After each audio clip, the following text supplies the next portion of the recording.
Group की आज बैठक होने वाली है। बीजेपी प्रदेश अध्यक्ष सीपी जोशी की अध्यक्षता में ये बड़ी बैठक होगी। बीजेपी प्रदेश कार्यालय में शाम 6 बजे बैठक की शुरुआत की जाएगी।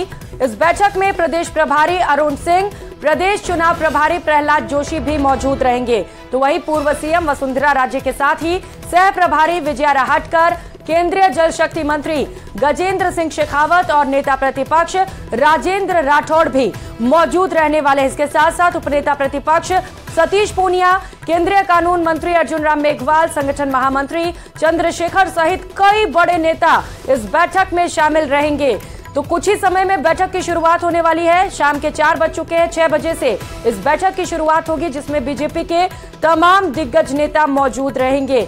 आगामी चुनाव को लेकर इस बैठक को बड़ा ही महत्वपूर्ण माना जा रहा है, क्योंकि इस बैठक में जो नेता है वो ये डिस्कशन करेंगे, रणनीति तैयार की जाएगी कि आगामी चुनाव में कौन से बड़े मुद्दे रहने वाले हैं। और चूंकि कई खास चेहरे भी इस बैठक में मौजूद रहने वाले हैं, तो माना जा रहा है कि टिकट वितरण से लेकर कई बड़े फैसले भी इस बैठक में हो सकते हैं। जयपुर से बड़ी खबर सामने आ रही है। बीजेपी प्रदेश कार्यालय पर भीड़ बढ़ती चली गई। टिकटों की मांग को लेकर कार्यकर्ता कार्यालय पहुंच गए। बीजेपी प्रदेश अध्यक्ष सीपी जोशी से टिकट की मांग की गई। तस्वीरें आपको दिखा रहे हैं, जहां पर प्रदेश अध्यक्ष सीपी जोशी को बड़ी संख्या में कार्यकर्ताओं ने घेर लिया, क्योंकि अब कहा जा रहा है कि कुछ ही समय में टिकटों की घोषणा की जा सकती है, उम्मीदवारों की घोषणा की जा सकती है। जल्द ही ये पता चल सकता है कि कौन है वो दिग्गज चेहरे, जिताऊ चेहरे जिन पर बीजेपी भरोसा जताएगी। और यही वजह है कि कार्यकर्ता काफी उम्मीदें लेकर सीपी जोशी के पास पहुंचे। तो वहीं कांग्रेस कैंपेन कमेटी के चेयरमैन गोविंद मेघवाल ने नेता प्रतिपक्ष राजेंद्र राठौड़ पर जमकर निशाना साधा। मेघवाल ने बीजेपी को आग की भट्टी बताते हुए कहा कि इसमें जाने वाला भस्म होकर ही लौटता है। और क्या कुछ कहा, सुनाते हैं आपको।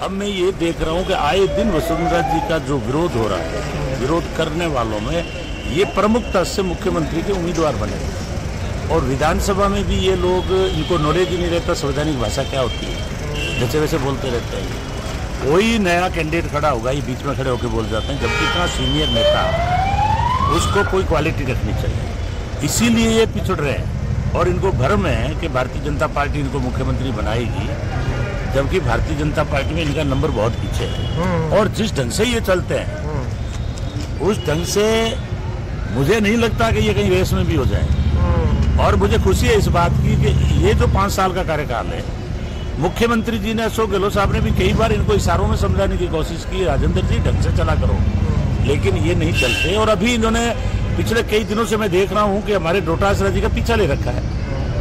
और जो मेहरिया जी जिला परिषद के अंदर हमें कांग्रेस की टिकटें दे के आए, इतनी जल्दी तो हवा ही नहीं बदलती, और इनको मेहरिया जी को लेकर के और ये डोटासरा जी के सामने जो लाने की साजिश कर रहे हैं, ये सफल नहीं होंगे।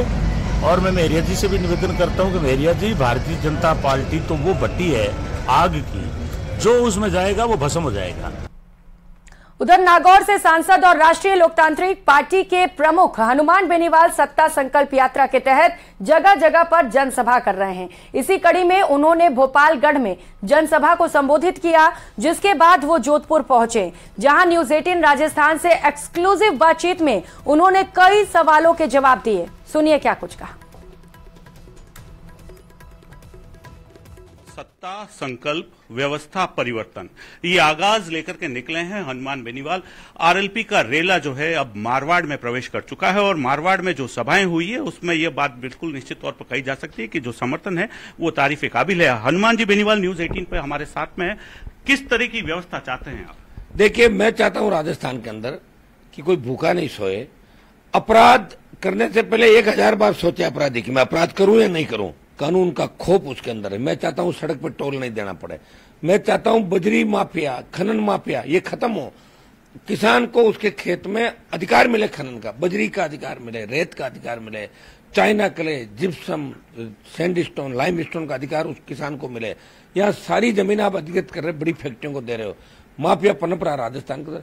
मैं चाहता हूं मुफ्त बिजली मिले। बिजली उत्पादन में हम बहुत आगे चले गए। इस देश के 2-3 प्रमुख राज्यों में राजस्थान का विंड एनर्जी, सोलर एनर्जी के बाद हम राजस्थान देश में बहुत अच्छी स्थिति कर, बिजली बाहर दे रहे हैं हम।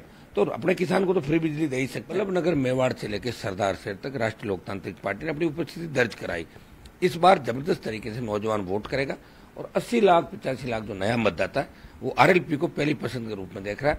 उनको लगता है कि आरएलपी जवान किसान की पार्टी है, पहला क्षेत्रीय दल है राजस्थान का जिसने मान्यता जिस दल को मिली और दिल्ली के अंदर जो मजबूती से लड़ेगा। ये हम चाह रहे हैं कि ये जो संकल्प सत्ता संकल्प यात्रा इसमें जन समर्थन जो मिल रहा है आपके सामने, और इसके आधार पर ये यात्रा जब निकल जाएगी तो उसके बाद आपको खुद को ही पता लग जाएगा। लिस्ट कब तक आ रही है? लिस्ट कब तक आ रही है? जल्दी निकालेंगे हम भी एक सूची, जैसे ही ये श्राद्ध खत्म होंगे एक सूची हम भी प्रयास करेंगे जल्दी जल्दी दोनों दलों को अचंभित करते एक सूची हम जारी करें राजस्थान का। आज ओसिया में आरएलपी का धूम धड़ाका है, ओसिया का जिक्र आता है, लगातार आपके निशाने पे रही है दिव्या मदेरना, क्या कुछ आज? कुछ भी नहीं है। ये तो सब जगह है मेरी, ओसिया, लोहावट, शेरगढ़, बालू, मैं तो पूरे हर विधानसभा क्षेत्र में जा रहा हूँ। मेरा निशाना कोई व्यक्तिगत नहीं है। मेरी लड़ाई ये है कि कांग्रेस बीजेपी मुक्त राजस्थान हो, आरएलपी चुनाव कैसे जीते हर सीट पे, यही समीकरण है मेरा। यही लड़ाई लड़ रहा हूं मैं कि आरएलपी जीतेगी।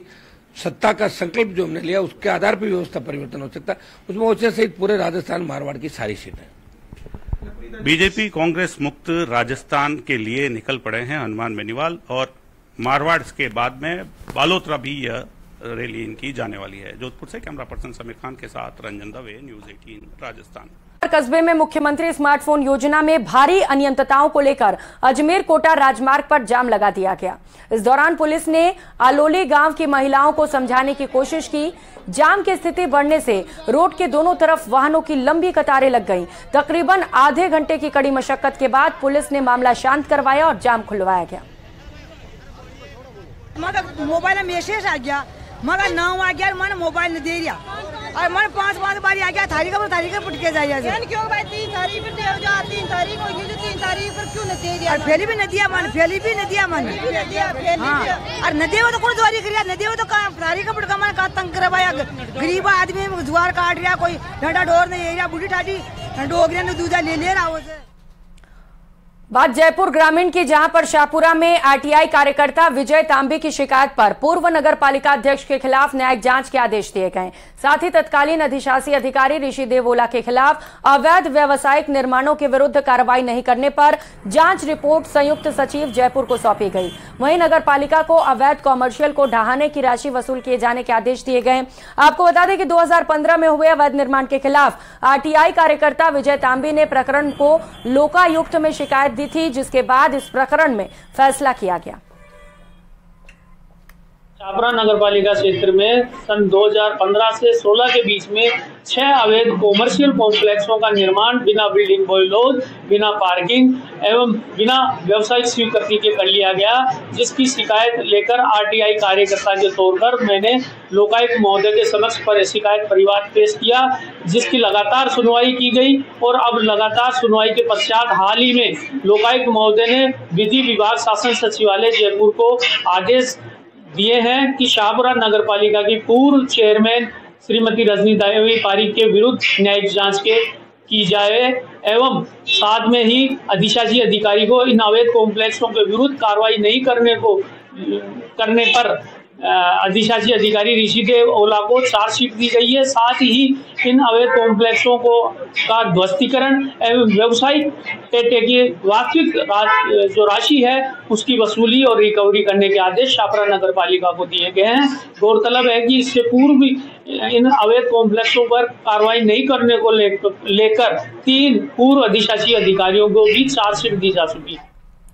और बात हनुमानगढ़ की, जहां पर किसानों ने कलेक्ट्रेट पर प्रदर्शन किया। 7 सूत्री मांगों को लेकर किसानों का जमकर हंगामा देखने को मिला। बर्बाद हुई फसल का सर्वे कराने की मांग की गई। सर्वे करवाकर जल्द मुआवजा देने की भी किसानों की ओर से मांग की गई है। एमएसपी पर फसलों की खरीद की भी मांग की जा रही है।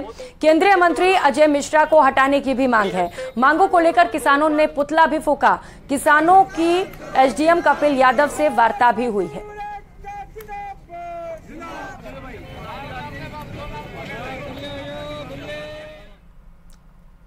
और इस बीच अनूपगढ़ से बड़ी खबर सामने आ रही है, जहां पर किसानों और पुलिस के बीच धक्का मुक्की की सूचना मिल रही है। डीएम ऑफिस में जाने को लेकर यह धक्का मुक्की हुई, जिसकी तस्वीरें इस वक्त आप अपनी टीवी स्क्रीन पर देख पा रहे हैं। फसल खराब के मुआवजे को लेकर यहां पर किसानों की ओर से प्रदर्शन किया जा रहा था, मांग की जा रही थी और इसी दौरान पुलिस के साथ किसानों की धक्का मुक्की हो गई। अनूपगढ़ जिला कलेक्टर को किसानों ने ज्ञापन सौंपा है।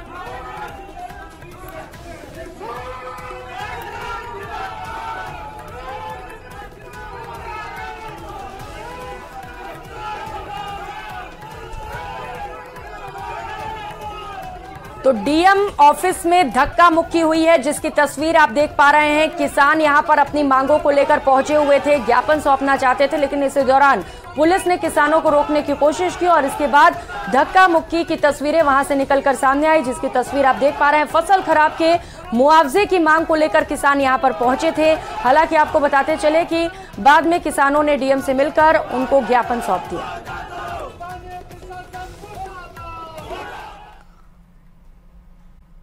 बिकाऊ को लेकर टिकट दावेदारों में हलचल का माहौल है। चित्तौड़गढ़ के बड़ी सादड़ी पहुंचे युवा कांग्रेस राष्ट्रीय अध्यक्ष श्रीनिवास की सभा के दौरान पूर्व विधायक प्रकाश चौधरी ने टिकट बचाने के लिए समर्थकों के साथ शक्ति प्रदर्शन किया।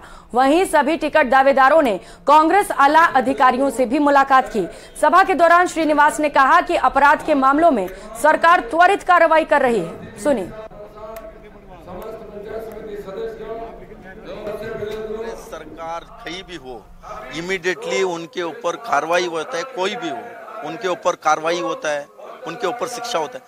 बीजेपी खुद उनके नेता का बच्चे, आप निकाल के देखो ना, सारे फ्रंट पेज आप निकाल के देख सकते हैं, सारे टीवी में। आप लोग ने कितने बार दिखाया नहीं बताइए। उत्तर प्रदेश हो, मध्य प्रदेश में अभी महाकाल में 15 साल की लड़की के साथ क्या हुआ है। क्योंकि मैं तीन पीढ़ी से उनसे मेरा रिश्ता है, दादा से दोस्ती है, बेटे से दोस्ती है और पोते से दोस्ती है। और आज ये सीट कांग्रेस की सीट, कार्यकर्ता की भावना के अनुरूप अगर टिकट दिया जाएगा, जो कार्यकर्ता मांग कर रहे हैं, तो ये सीट 1000% यहाँ से कांग्रेस की सीट जीतेगी। रुक करेंगे अगली खबर का। भरतपुर में आरएलडी के राष्ट्रीय अध्यक्ष जयंत चौधरी ने जाटोली गांव में सभा को संबोधित किया और इसके साथ ही कार्यकर्ताओं से भी बातचीत की। आरएलडी के कार्यकर्ताओं ने डॉक्टर सुभाष गर्ग को फिर से टिकट देने की मांग की।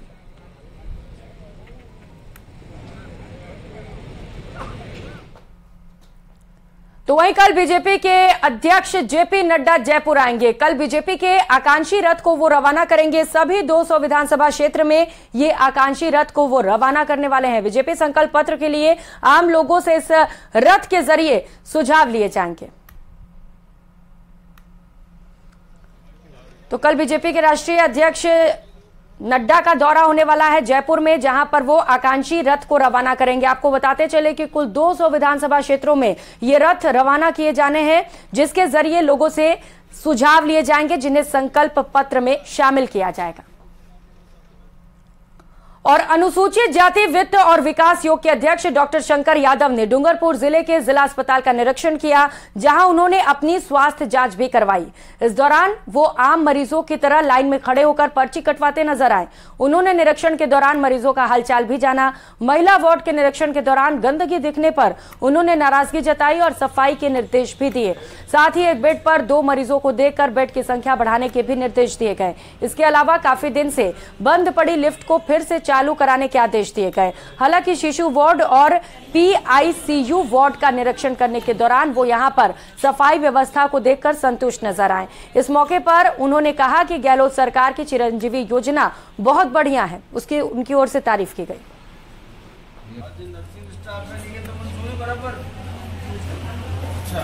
डूंगरपुर के जिला चिकित्सालय में दिखाने के लिए आया था डॉक्टर साहब को, और मेरे ब्लड टेस्ट वगैरह भी कराया और इसके बाद मैंने पूरे अस्पताल परिसर का निरीक्षण भी किया।